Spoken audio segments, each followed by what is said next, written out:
చాలామంది. భక్తులైతే ఈ పాయింట్ని హైలైట్ చేసి సాంగ్స్ కూడా రాశారు. పరిశుద్ధాత్మను గోరుము, జీవమాయేసు ప్రభుని పేరట వేడుము. జీవమాయేసు ప్రభుని పేరట వేడుము.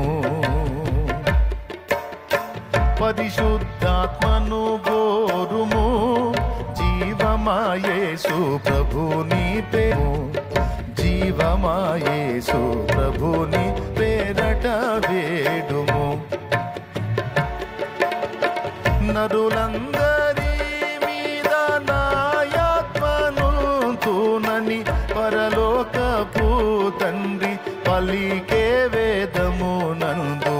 పరిశుద్ధాత్మను గోరుము, జీవమాయేసు ప్రభుని పేరట వేడుము.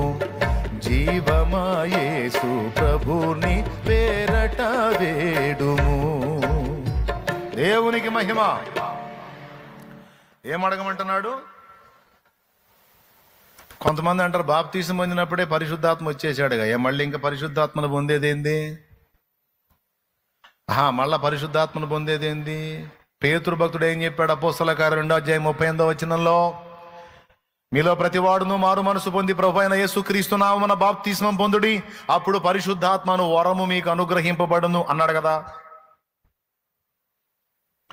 అంతే, బాప్తిసం పొందినప్పుడే వరం వచ్చేసింది. ఇంకేంటి మళ్ళీ స్పెషల్గా ప్రార్థన చేసి పొందమంటున్నానంటే?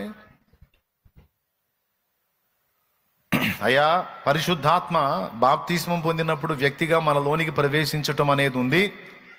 అలాగే పరిశుద్ధాత్మ శక్తి ఎప్పటికప్పుడు మన మీదకి పంపబడేది కూడా ఉంది. దేవునికి స్తోత్రం కలుగునుగాక.